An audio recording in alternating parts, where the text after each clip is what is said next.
Hello and welcome back. This is the Clay Golem. This is Foundry VTT. This is Curse of Strahd. So just a bit of an update. I've been working on this, putting hours and hours and hours into some of these things. We're still dealing with dinner with the devil, but I have included some of the additional scenes that we were missing, such as Doro at the gates, if that is relevant to where your storyline has gone, and also put in the rider's guidance. So what I've not done here is on these tiles, I've not used the transparent image and the real image and it flicks between the two. I've just done the very simple hide thing. So, you know, we click, we can see the letter properly, click, it disappears. So it looks untidy for the DM, but it looks fine for the players. So they can see the rider that you can see hidden in the background. If they choose to go off into the woods to follow the clues, they will end up at the Raven tree, so it will toggle in the actual map for them to go there. And if they go up and explore the tree, they find the letter. But they also, just over here, I've got Katrina's box that they find, just ready for you to drag that and dump it into a player's character sheet. So nice and simple, all ready to go for you. I also brought in the black carriage. I'm not happy with my carriage image. It's as good as I'm going to get for now. It does the job. It's just not fantastic. And this is the black carriage that Strahd has sent for the party to give them a lift there. And in there is a box of holding. It's basically a bag of holding, except it's a box. So I have created that as I basically cloned a bag of holding and turned it into a box of holding. So that's ready to go again. You can just dump that into the character sheet, whoever is taking it. Now you saw previously that I had all the maps done for this, but I've now been through and added in the various characters and things for it, for the dinner itself. All of the main characters are in here. The monsters, if they try to escape, I've got Strahd in here because they're going to have dinner in this room here. Now I made a decision what I'm going to do about the lighting. The lights are all in here. But I decided that I could do something slightly more dramatic with the lighting for this. Strahd is hosting for the players, so I've decided that he is going to, because most of the people who live or reside in the castle, because most of them don't live, reside within the castle, have dark vision. They don't need the torches on, but the players are coming to have dinner, so he's been courteous enough as a good host, because he is a good host, to put the lights on. When he takes the characters and escorts them around the castle, I thought rather than having it all pre-lit, I would have it not lit. When they come through these doors into this corridor, I would have Strahd click his fingers and the lights down the corridor come on one by one. It fits with his personality of being an arrogant git. Any opportunity to demonstrate his power and everything else, it absolutely fits his personality. So I thought we would do that. And again, when he comes into here, he clicks his fingers, the lights come on. And then when they ascend the stairs as part of that tour up here, those lights downstairs will already be on, so I've left those. But again, he can do the same as he comes through here into this room. Now, into this room, this is where there's a stained glass window that they first get described when they arrive and they go in through the main doors. And it says about the light coming in from outside. So I've just put in a faint sort of shaft of light here just to kind of back up the description of the room. Again, I've got the NPCs already here, ready to do their thing, including the prisoner that Strahd asks them to make a judgment call about whether they should be executed or not. Oh, that's why, yeah, because it's got, for some reason, a prisoner's got token vision on. That's why it did that. But I've got the others standing by as well. Now, after they've dealt with the prisoner, they go to leave, but lightning strikes the drawbridge and they can't leave. They're offered to stay the night, so they get escorted. And it's this staircase here that they get escorted up to their rooms. In theory, they never get into K30 here. It is a locked door, but just in case they do, I have got Leaf in there. This is set up ready to deal with that should they do it, because we know we can't trust players to do what we want them to do. So we've got to be ready for anything. So that's set up. As they ascend the stairs, once again, they should not be able to get through this door, but if somebody does manage to stay behind and pick the lock, they're going to deal with the swarm of rats that prevent them from going any further, and that will certainly delay them long enough for Raedin, so because he's the Chamberlain, to come and find them and escort them in a very grumpy way to catch up with the rest of the party. So ascending that, and this is the floor on the 3rd floor in the 2nd tower where the party are actually supposed to spend the night. So they come up these stairs, they arrive here, and this door gets locked after they've been put in to go to sleep. So they've got this little section of rooms here that they can use for that. Now, bed-wise, there's a double bed, 2 chaiselons, a sofa, and another sofa there. So it's not necessarily going to be the best night's sleep for the whole party crammed in this room, and they will fight over who gets the bed. But that should be fun to do anyway. Now, when they go to sleep here, this kicks off another section, and this has taken me a very long time to do. And this is Varushka's nightmare. So when they go to sleep, they wake up in a historic version. So, look at this. So the reason why is because they loop through many times and through the same rooms. And it changes each time. So the first time when they wake up in this version down here, and they're woken up by a clock. Now I've got the clock here. I'm going to tick it. Hopefully you can hear it okay.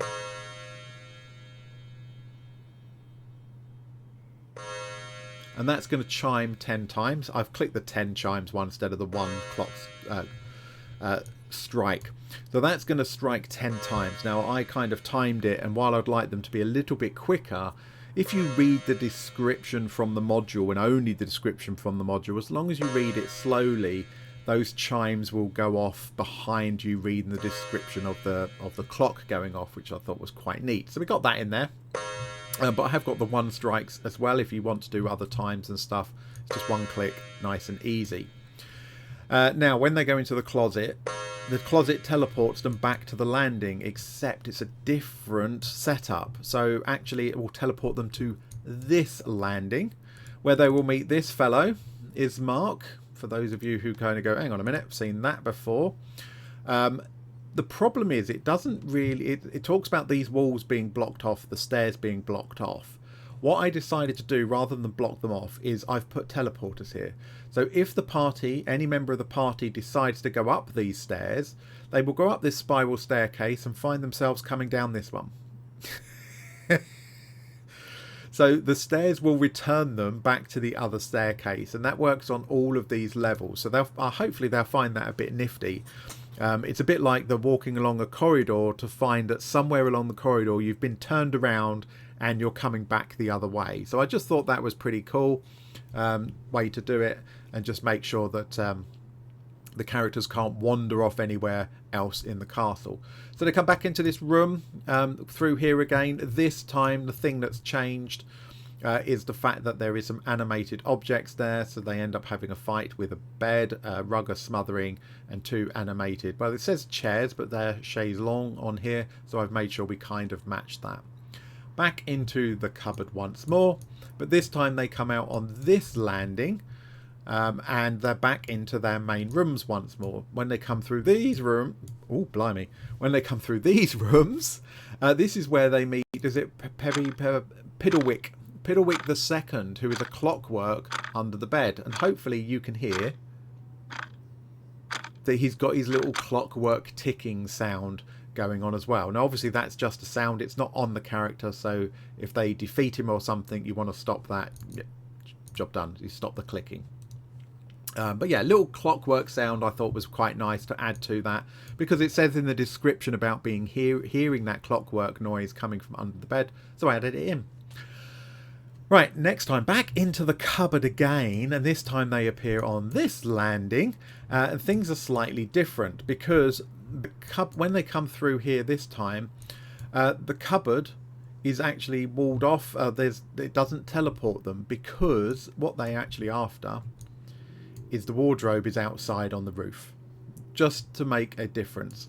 So when they open this door, and this should work fine, when they open this door, if you watch this secret door here, this window, when they open this door, they find they can't go through it. I think I put a wall, I did put a wall to block it, so that wardrobe isn't there, that closet, but it does automatically open this one over here for them, which I thought was quite nifty. Ignore this down here, this is the triggering tile, they'll never see that, and it's, just check, and it's invisible anyway. So opening this door activates this tile, which then actually activates that window. So they have to try and make their way across the rooftop in the howling rain, and while they're doing so, they will get attacked by these swarms of bats, and once they're all out the window, a big nasty black dragon appears, crashing through the room behind them, attempting to get to them. So it becomes a bit of a race against time across a slippery wet roof, to get into the cupboard. As soon as any of them get into the cupboard, they're immediately teleported back round the circle again, arriving at this one. This time when they go through, oh, I don't want that on there. There we go, there's a little mistake. Let me close that door and close that. Just make sure that is working. I don't want this here. I'm going to fix that right now. So this is not a door.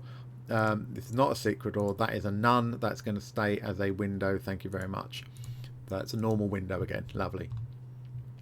Sorry, this time the amount of times you go over it and you still spot little mistakes. I'm sure you guys have all been through that. This time when they come through, they encounter this this lady here, which is a Varushka herself. Now, they says that she is sobbing, so again, I've added the sobbing noises on, and that emanates outside of the room, so it's not blocked by the walls. So before they open that door, they should hear the sobbing noise coming from within. Again, you can just silence that as soon as she stops crying and they start talking to her. When they deal with her, next time they go through the closet. I've got toggle sobbing. There we go. I even gave you a button rather than doing that. You can turn it on and off using the button. That was generous of me, wasn't it? Right, next time they try to go through the cupboard, after that, they actually arrive somewhere different. And here we've got another set of scenes. Now, obviously, I haven't taken off the grid for this. So let me do that right now. Boom. They arrive in this historical part of the castle down here. So they arrive at this door. Now, they can come in and out this door, which teleports them to and from that closet. So they can go back if they want to. So what I did for that is I put in some one-way walls. So when they arrive here, they can open the door and go this way, but it means that the teleport back isn't in the room. When they open this door, they step through, it teleports them back to the wardrobe. And the reason why I did it as one-way things is because I didn't want to interrupt the light, and any character standing down in this bit down here looking out the window, I didn't want them to see a block of walls, which wouldn't make sense. So that's absolutely fine. Now, it talks about the red light outside. So as you can see, I've made sure that those windows, I've put the light sources outside to give that red light from outside shining through those windows, give that effect. They can either go down the stairs here in this point, or they can go up the stairs here. If they come through 24, again they will encounter Varushka here.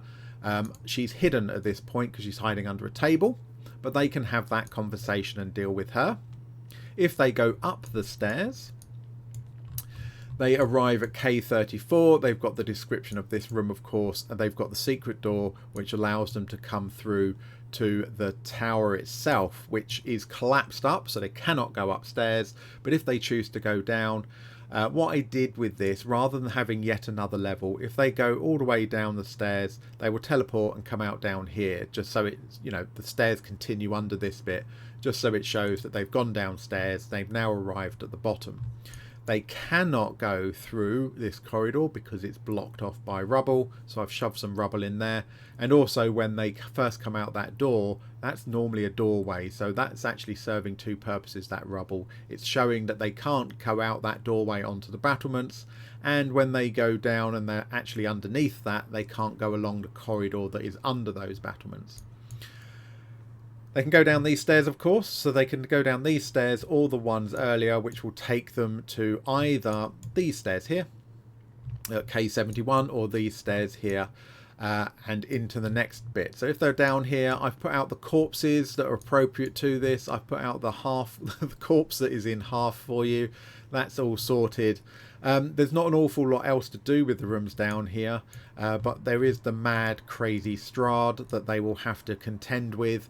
And hopefully, if they manage to survive that, escape Strahd, you know, if the party splits up, that's the best thing they can do here, because Strahd will chase one half of the party, and the others might be able to get into Raoden's room and find the golden key, which they then need to get back to the stairs. They then need to get back to here. They need to go back through this door to go back into the closet to arrive back here. In fact, actually, they arrive back here, and then they can attempt to unlock their door to get. It's complicated. Read. And this is Dragna Carter's bit, so this is all Dragna Carter's doing. It's really good, and I like it from an atmospheric point of view, but it's a pain in the arse to make. But that is pretty much done. I do need to go over it and do another quality check on it, just make sure I've not missed anything before I issue that to you guys. And then it's back to what happens in the morning when, assuming they survive the night, what happens in the morning. Now, the morning isn't a huge deal. They kind of wake up and they've got a couple of bits to do before they actually, then they've got the morning at Ravenloft, before it then translates and becomes part of the Ravenloft heist, which is the next step, is when they come back to try and rob the place the following night. So it's pretty much done. Now we've got a lot of areas, like for example this map here, that as part of Dinner with the Devil they should never get to these areas. So I am going to flesh out a few of these areas to make sure that should they go wandering, I don't know, the party have got an invisibility spell and they've got knock spells and all of that good gubbins for infiltrating, they may well wander into all sorts of places of the castle. So I do need to make sure that I've got the dissuasions in place, which is the wandering monsters. I don't like wandering monsters, but I will be placing some of those as less wandery type of encounters, just to keep them under control and not let them explore the entire castle, you know, without fear and things like that. Bearing in mind that Strahd and his whole bloody bunch of them are in the castle, they're not going to just let them wander around freely. So, right, that's kind of it for now. So I've got to, yeah, as I say, just update all of these. They can, in the morning, they can use a trapdoor and escape up to this floor. That is definitely something they can explore. So I just need to fill this out as well. And I don't think I've put any lights in here, because I don't think there are any lights in here, actually. I don't think the map actually shows any torches and things like that. So I'll, again, bit of QA, I will check that stuff. So there you have it. I'm exhausted. I have spent many hours trying to get this, especially organising the maps and getting them to scale and to line up with all the walls. It's been quite a journey, so you're welcome. There's been a number of times I've been doing this week, especially Varushka's Nightmare, where I've just, why did I start this? Why did I mean, I didn't even agree. I volunteered myself to build it. I need it for my group. I need to build this for my group. I did contemplate going, do you know what? I'm just not going to do the dream sequence or the nightmare sequence. You go to bed, you wake up in the morning, everything's fine. And then I realised that that was me being lazy. And actually, it's a really good little segue. It's a lovely thing. It gives a lot of history of Strahd himself and of the castle. It's well worth doing. So, yeah, I bit the bullet and did that. So I'm not going to release this as the update just yet until I've done those quality assurance bits, just made sure I've not missed anything, repopulated the rest of the castle as needed, so that this entire arc is completed for Dinner with the Devil. Then, of course, as you are probably aware, and I've mentioned it already, it's then off to do Ravenloft Heist, which will be a lot of repetition of what I've done in the castle. But of course, as I mentioned, I clone the scenes I've already got with the walls, with the lights, so it saves huge amounts of time, and then I just need to make the relevant adjustments for that particular chapter, moving the people around, putting the new monsters in. And that will be Arc P, so I've already got sort of started with the base maps in there. And then we've got Arc Q, which is the Shining Beacon, which again takes place, it takes place partly here, but then it's back to places like Krezek, where they've already been. So we've already got that map done. The Old Svalich Road we've already got done. I'm just thinking, what else is there? Yeah, confronting the abbot back at Krezek, which is all good. So most of that is already in place. Return to Argynvost Holt, again, we've already built that. So there'll be some cloning of scenes we've already done and updating them rather than building scenes from scratch. So I keep saying it, but then I realise how big a job some of these scenes are. We're not too far off of completing Act 3. But I will release Dinner with the Devil, Act O, as soon as that is done. Once I've done Arc P, the Ravenloft Heist, again, I will make sure you've got another video to walk you through that, and then I'll release that one, and then we'll do the Shining Beacon to finish off the act. First 3 major acts done. And then we're on to Act 4, which is Secrets of the Ancient, which aren't completed. Dragna Carter has not completed writing those yet, but there are some drafts and things like that. Absolutely worst case, we'll default back to the module for a lot of those, so at least we can continue with our campaign and actually finish the campaign. But as he releases stuff, I will make changes for those and put us back on track for the Dragna Carter version, because as most people know, Dragna Carter's version is I'm going to say superior to the original module. It's more fleshed out, it's much more detailed, it explains things a bit better. Yeah, I prefer it, which is why we're doing Dragna Carter's one. Right, that's enough of me talking. I've talked your faces off. For those of you who follow this particular playlist and keep up with these videos, thank you very much. I really do appreciate your support in watching these, and for those of you who download the module and things like that, of course, if you do encounter problems, bugs, things that are missing, like images and stuff, leave comments in these videos to let me know, and it make sure that I can then fix those little things ready for the next release. So when it comes out, you get the new stuff and the fixes from the previous ones as well. I think I'm getting better and I'm making less mistakes with things like images missing. So hopefully you're seeing that as well. But anyway, thank you very much. If you're watching this video and you've been watching this series and you're not subscribed, naughty, please do. It really helps out. Leave a like, leave a comment, all of that good stuff. There's also a link to my Ko-fi in the description if you felt generous enough and wanted to contribute. But there is absolutely no pressure. I'm building this anyway, regardless. Thank you for watching. Take care, and I will see you in the next one.